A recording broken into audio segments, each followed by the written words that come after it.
Yo tout le monde, bienvenue sur la chaîne de Léo et Max. On se retrouve aujourd'hui pour parler animation, animé japonais, Ouais. en l'occurrence. Les 5 animés cultes qu'on a envie d'évoquer avec vous. Alors, 5 minutes. c'est ce qu'il dirait Philippe Ariotti. Vous avez 5 minutes. Non, voilà, très sérieusement, vous l'avez vu, on a lancé le concept de vous présenter des séries qui nous tiennent à cœur et qui nous paraissent Bonne idée. importantes. Voilà. Non, sur cette Et chaîne on dit bonne idée, cherche pas à faire le... Elle est bonne idée. Non, voilà. D'accord, c'est bonne idée. Et vous allez voir qu'on a préparé du très très lourd. On a Allez. décliné ça avec toutes les sauces possibles, bolognaise, escargot, bonne idée. Ça tombe bien, Et aujourd'hui- la bolo c'est ma préférée. Et ben voilà. Et ben écoute, aujourd'hui on va parler des animés cultes qu'il vous faut avoir vu parce que sinon c'est pas bonne idée. Voilà, c'est ça, il faut les avoir vus au moins une fois dans votre vie. Ce sont des conseils comme on avait fait finalement avec 5 séries du moment qui serait bonne idée d'avoir vu. Bah là, ça serait 5 animés, pas du moment, mais cultes, voilà, dont on a envie de parler. Alors, évidemment, on n'a pas pris des grosses évidences, Dragon Ball, One Piece, et que sais-je. On a pris des cultes quand même, mais un peu moins connus peut-être du grand public. C'est-à-dire, ta mère, je sais pas si elle connaît. Par exemple, tu vois, Dragon Ball, t'as bien des gens dans ta famille qui disent ouais, pourquoi Dragon Ball Z, il se bat avec des cheveux jaunes? Il y a forcément quelqu'un. Donc, c'est-à-dire que c'est assez connu pour qu'il y a quelqu'un qui dit ça. Là, c'est un peu moins connu, voilà. Allez.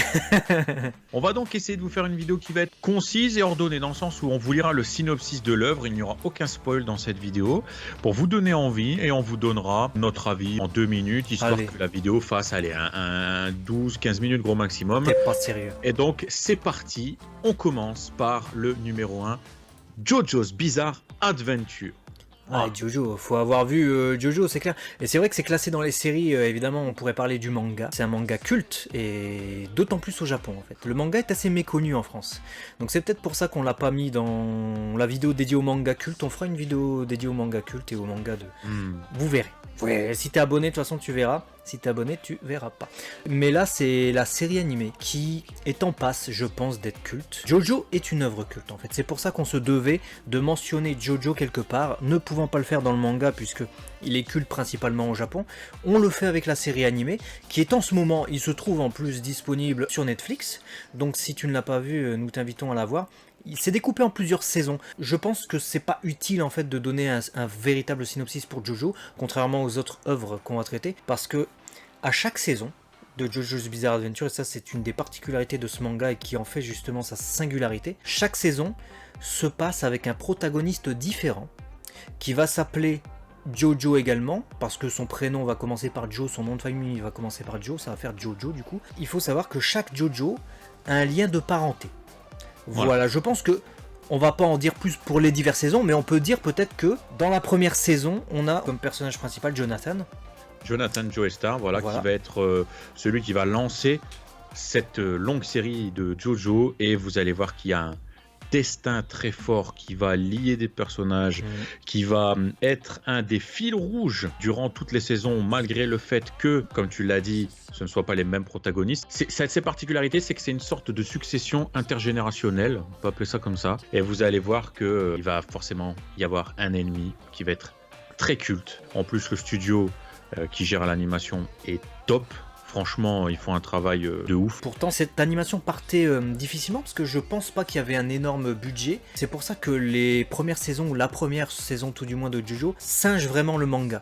Mais ils ont réussi à créer une animation dynamique, malgré beaucoup de plans fixes, parce qu'ils utilisent en fait une technique que les autres animés n'utilisent pas, c'est-à-dire qu'ils assument totalement le fait de vouloir reproduire le manga en animation. Les autres animés, leur but c'est d'adapter.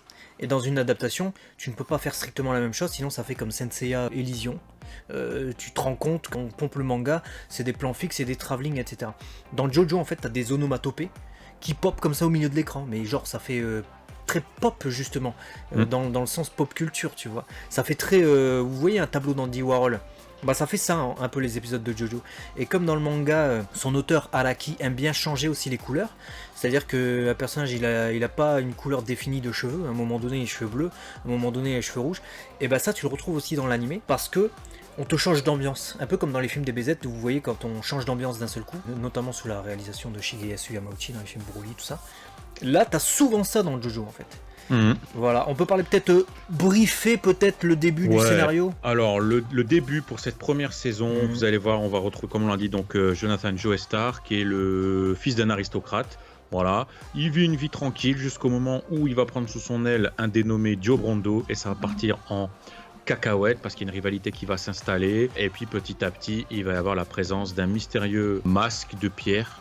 Voilà, on va dire ça comme ça, qui va du coup totalement transformer la suite de l'œuvre. Voilà. Exactement. Je peux pas trop vous en dire, sinon je vous spoil la mort. Niveau ambiance, ce qu'on peut dire peut-être, c'est qu'il y a des combats dans JoJo, mais c'est des combats mi-force, mi-stratégie.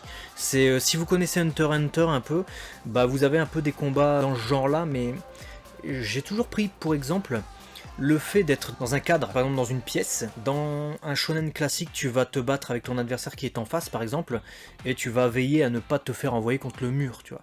Dans JoJo, en fait, tu vas essayer de trouver l'objet dans la pièce qui va te permettre de vaincre ton adversaire. C'est un peu ça. Et il se trouve que plus tu avances dans JoJo, plus tu auras des surprises, parce qu'il y a certains pouvoirs qui ne sont pas présents au début de l'œuvre, mais je ne vais pas en dire plus, sinon j'en révélerai trop. On va peut-être passer à la série suivante. Ouais, tout à fait. Deuxième série qu'on a notée, Code Geass. Voilà. Une œuvre qui, je pense, doit malgré tout réunir un certain nombre de fans et de connaisseurs, hein, puisque tout comme JoJo, les animés cultes qu'on va vous souligner sont forcément un minimum connus. Hein. Ce ne sont pas des animés sinon rares. Ils ne seraient pas cultes, oui. Voilà, mais par contre, il y a quand même encore trop de personnes qui ne connaissent pas. Donc Code Geass, Hangyaku no Lelouch. Donc, le Lelouch de la rébellion ou la rébellion de Lelouch, comme tu veux. Voilà, et pour que je vous lise donc le synopsis. Donc le 10 juin 2010 du calendrier impérial, le nouvel empire de Britannia a écrasé les forces japonaises et conquis le pays en moins d'un mois grâce à ses mechas nommés Nightmare. Un jeune homme nommé Lelouch s'est juré de détruire l'empire de Britannia depuis que son père, l'empereur lui-même, n'a rien fait pour pourchasser les terroristes qui ont tué sa mère et extropié sa jeune sœur. 7 ans plus tard, lors d'une altercation entre les deux camps, il rencontre un groupe de rebelles, Elevens, qui ont volé un secret militaire, une mystérieuse jeune fille.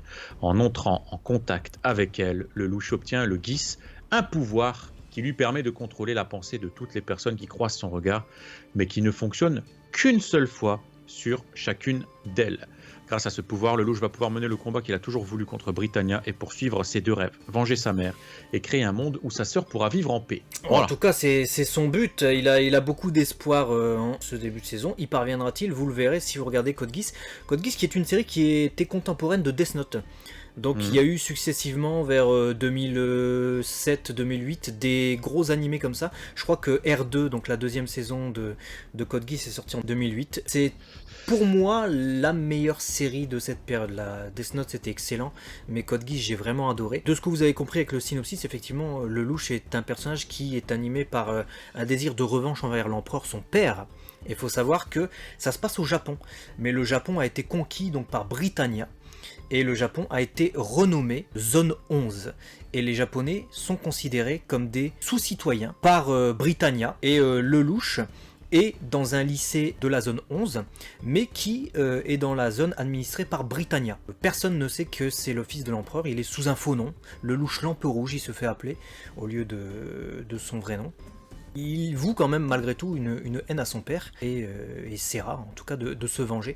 C'est une série difficile à décrire parce que c'est totalement une ambiance à la Sunrise lorsqu'ils font des animés pas 100% méca, mais à la fois... C'est fantastique, méca, science-fiction, il y a du drame, il y a tout. C'est un thriller psychologique aussi parce que vous allez voir que... Sur fond géopolitique en plus, faut le dire. Mais c'est le fond, c'est le background, c'est pas l'intrigue principale. C'est kiffant parce que tu faisais l'écho avec Death Note tout à l'heure et tout comme Yagami Laito, donc Light, on a affaire ici à un surdoué. C'est quelqu'un de très intelligent et vous allez voir, ce sera le mot de la fin, comment un être doté d'une très grande intelligence et désormais d'un nouveau pouvoir va essayer de retourner tout un empire. Voilà, je pense que c'est... Ouais, il va essayer de foutre le bazar, on va dire en tout cas. Il va foutre le sbeul. Voilà. Donc voilà pour la deuxième œuvre qu'on vous recommande. Troisième œuvre, un classique. A classic. Yu Yu Hakusho. Yu Yu Hakusho, oui, bon, je pense que beaucoup connaissent, mais c'est vrai que le grand public ne connaît peut-être pas. C'est une œuvre culte du même auteur qu'Hunter x Hunter. Vous êtes censé la connaître puisque c'est passé aussi en France quand même, Yu Yu Hakusho, hein, contrairement à Jojo ou à Code Geass, je sais pas si c'est passé à la télé par contre. Dites-le nous en commentaire. Yu Yu Hakusho a donc bénéficié d'une VF et j'ai ouï dire qu'il y aura un remake. Est-ce que tu peux nous lire peut-être le synopsis qui concerne Yu Yu Hakusho ? Alors, Yusuke Urameshi est un jeune vaurien de 14 ans. Il va pourtant sauver la vie d'un petit garçon et se faire écraser. Il y laisse sa vie. Pourtant, sa mort imprévue pose problème à Enma Junior, le fils du juge des enfers. Il décide alors de lui faire passer un test pour juger de ses qualités. S'il réussit ce test, il pourra ressusciter et deviendra un détective du monde des esprits afin de combattre avec son guide spirituel Botan tous les démons trouvés sur Terre pour y faire du mal. Des missions spectaculaires attendent Yusuke qui découvre de puissants pouvoirs cachés en lui. Il se fera également de nombreux alliés tout au long de son périple, tels que Kurama, Kuwabara et Hiei. Voilà. Alors, si vous aimez les shonen manga type Hunter x Hunter, Dragon Ball, etc., c'est tout à fait pour vous. Yu Yu Hakusho est totalement dans cette vibe, puisque c'est même sorti avant Hunter x Hunter, et c'est grandement inspiré de Dragon Ball, parce que Togashi est un fan de Dragon Ball, hein, tout simplement. Et tu ressens ça parce que tu as des tournois, tu as des affrontements entre des guerriers qui possèdent des pouvoirs mystérieux, qu'on pourrait apparenter aussi aux pouvoirs de Dragon Ball, hein, des pouvoirs énergétiques si tu préfères. Et il y a aussi une grande part du folklore japonais qu'on retrouve, du religieux également. On a parlé d'Enma dans le synopsis, donc c'est le juge des enfers, le grand roi Enma comme dans Dragon Ball. Il y a aussi des Oni, donc des démons. C'est un shonen manga vraiment à la sauce début des années 90.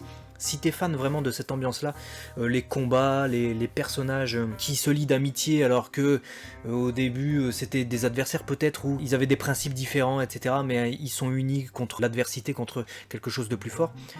Tu devrais apprécier Yu Yu Hakusho. Ouais, carrément. On est vraiment dans un shonen neketsu. Je pense que vous allez. Tu sais que t'as ton bras qui disparaît, ça fait bizarre. Ah ouais, je suis pas vraiment dans l'espace les gars, donc faut... Voilà en tout cas pour ce 3e chef-d'œuvre Yu Yu Hakusho. On balance donc un 4e qui te tient à cœur. Personnellement, je ne l'ai pas vu. C'est Mahou Shoujo Madoka. Oui. Et du coup, tu vas nous en dire un petit peu plus. C'est ça, c'est une œuvre adaptée d'un manga, hein, donc il y a plusieurs titres, c'est ça qui est un peu compliqué pour s'y retrouver. Il y a 2 séries. Donc une première série sortie en 2011 et la série actuelle en 2020. Voilà, c'est la 2e saison, sachant qu'il y a eu 3 films entre temps, et c'est l'animé qui a révolutionné le concept de Magical Girl. Pour tout le monde, pour le grand public, les Magical Girls, c'est donc des petites filles ou des jeunes filles qui se transforment à l'aide d'un bijou, d'un bracelet, d'un collier, d'une montre, d'un pendentif, en femmes quelque part, sous une autre apparence, et qui résout des trucs, secourt les gens, ou est une alliée de la justice, comme dans Sailor Moon. Captor Sakura pour préserver le monde et récupérer les cartes pour pas qu'elle sème le trouble, etc.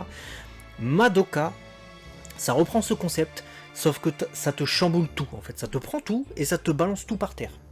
Donc c'est un animé, en fait, c'est un seinen, donc c'est un animé pour adultes. C'est plutôt sombre, c'est psychologiquement violent, et c'est l'animé, en fait, culte des années 2000, parce que ça a totalement révolutionné le genre, et je vais vous lire un petit synopsis histoire que vous cerniez un peu mieux. Donc il existe des créatures ayant le pouvoir d'exaucer le vœu d'une jeune fille, en échange de quoi celle-ci deviendra une Mahou Shoujo, ou Puella Magi, c'est ce que vous verrez dans les sous-titres, hein, parce qu'en VF, l'anime s'appelle Puella Magi Madoka Magica. En japonais c'est plus court, c'est Mahou Shoujo Madoka Magica.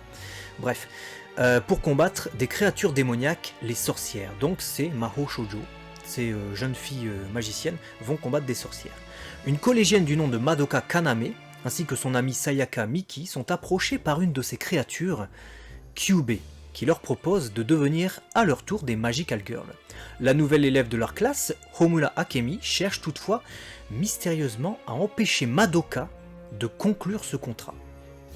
Donc on a une opposition dès le début de la série entre cette nouvelle élève, qui s'appelle donc Homura, et Kyubey, et également d'autres personnages que vous verrez, pour que Madoka devienne une Magical Girl. Elle veut pas qu'elle devienne une Magical Girl, parce qu'elle-même en est une. Voilà. Alors, que va-t-il se passer? Quels sont les tenants et les aboutissants? Ça, on vous laisse découvrir. La série est actuellement disponible sur Netflix. C'est à cette occasion que je l'ai découvert du coup, et récemment, alors que la série datait quand même de 2011, mais déjà en 2011 j'en avais entendu parler, notamment pour sa violence et son côté choquant, dérangeant. Effectivement, tu regardes ça, t'as un truc que t'as jamais vu dans les Magical Girls. T'as un aspect qui n'a rien à voir, quoi, que tu ne retrouves que dans des animés un peu foufou. En fait, à la base, au premier abord, tu peux te dire c'est un truc de Magical Girl adulte, c'est un mix entre Cardcaptor Sakura et je sais pas quel animé adulte. Pas du tout en fait. Ça fait plus penser, dans la manière où ça t'amène à réfléchir et à être dérangé, à percevoir les trucs, à Evangelion. D'accord. Donc voilà, je vous invite vraiment à regarder cet animé qui est un truc de ouf quand même. Ok, et ben écoute... Il y a très peu d'épisodes. Je crois qu'il y en a 12 pour la première saison, un truc comme ça. Ouais, donc c'est vraiment un culte qui s'avale facilement en période de confinement, en plus au moment où on enregistre cette vidéo. Foncez, et on va donc terminer avec une très très grosse licence. Vous avez forcément entendu parler de cette licence, mais peut-être n'avez-vous pas vu l'intégralité de cette licence. Il s'agit de Gundam.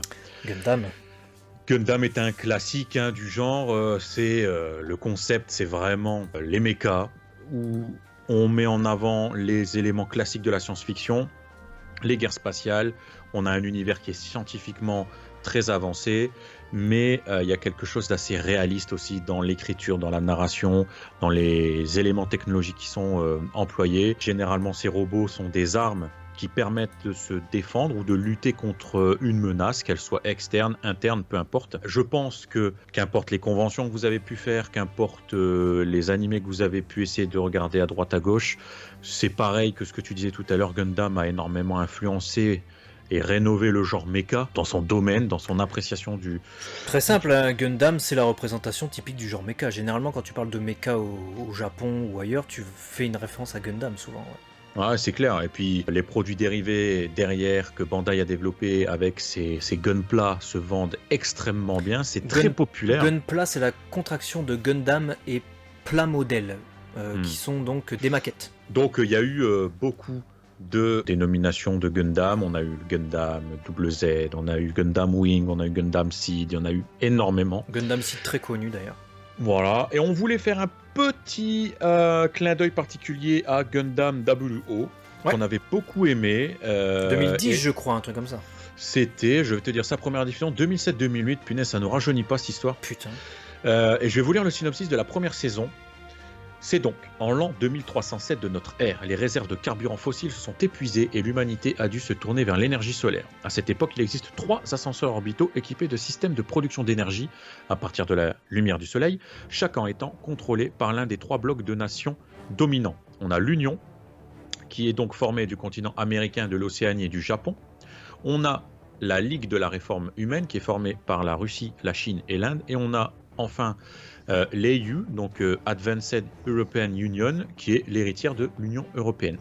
Cependant, les bénéfices retirés de ces équipements ne profitent pas à toutes les nations, attisant les rancœurs et menant à différents conflits. L'histoire débute alors que l'ascenseur orbital de la Ligue de la réforme humaine est victime d'une attaque terroriste, attaque contrecarrée par l'intervention d'une organisation inconnue qui possède des Mobile Suit Gundam et qui répond au nom de Celestial Being. Cette nouvelle organisation annonce qu'elle utilisera désormais ses Gundam et leurs forces pour mettre fin à tous les conflits armés existants, sans distinction de race, de religion ou de nationalité des belligérants. Voilà. C'est ça, donc il va y avoir des conflits, vous l'avez compris. Les conflits existent déjà et on a l'intervention des Celestial Beings. On ne sait pas pourquoi, on va pas vous dire pourquoi, évidemment c'est révélé dans la série, mais ce serait vous spoiler les premiers épisodes que de vous révéler les tenants et les aboutissants de leur intervention. Mais, comment dire ça sans spoiler, ça va provoquer des remous à tel point que la communauté internationale, on va dire ça comme ça, les différents groupes qui sont là sur Terre vont s'intéresser à ces Gundam. Et du coup, ils vont essayer de s'attaquer à eux, et ils vont essayer d'en savoir plus en tout cas. Et c'est très très intéressant parce que c'est pas centré sur les robots en fait. Les robots ne sont qu'un prétexte. C'est ça qui est bien dans Gundam, c'est que c'est centré sur les personnages. La plupart des séries de Gundam que j'ai vues, en tout cas moi pour avoir vu Wing, Seed Destiny j'ai vu un peu, souvent c'est centré sur des personnages, donc on a 4-5 personnages centraux qui justement vont être équipés de mobile suits pour aller résoudre des problèmes et ils vont opposer leurs idées et leurs idéaux à d'autres personnes, sauf qu'au lieu de le faire derrière une table avec du papier, eh ben ils le font avec leur Gundam ou en intervenant à des endroits ci et là. Et ça fait évoluer en plus le monde. C'est extrêmement intéressant parce que c'est aussi une critique bien souvent de la société et de notre monde. Ouais, c'est excellent. Ça dénonce des choses au travers d'un scénario très futuriste. Hein, vous le voyez, on se situe en 2300, donc on est dans 3 siècles. Si t'aimes la science-fiction, c'est génial. En plus, Sunrise a fait un travail, le studio d'animation a fait un travail vraiment ouf sur cette saison de WO. On a pris un vrai plaisir et les seiyuu, hein, donc les doubleurs, hein, si vous préférez, sont vraiment ouf et vous allez pouvoir découvrir l'un de mes seiyuu préférés qui est Miyano Mamoru sur le personnage de Setsuna FCA. Ouais, Mamoru Miyano qui est aussi la voix de Light dans Death Note. Ah ouais, lui c'est un ouf pour moi. Voilà. Donc vous verrez.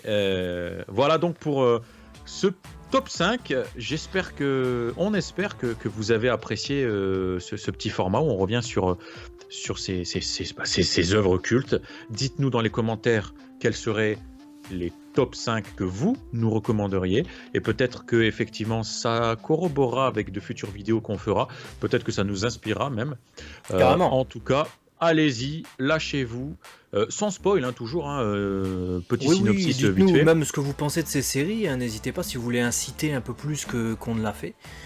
Ça sera toujours agréable pour les autres personnes qui regarderont les commentaires. Bah ouais, moi j'aime bien en tout cas. Allez, à très vite sur la chaîne 2. Léo et Max. À la prochaine si t'es abonné. Salut. Ciao.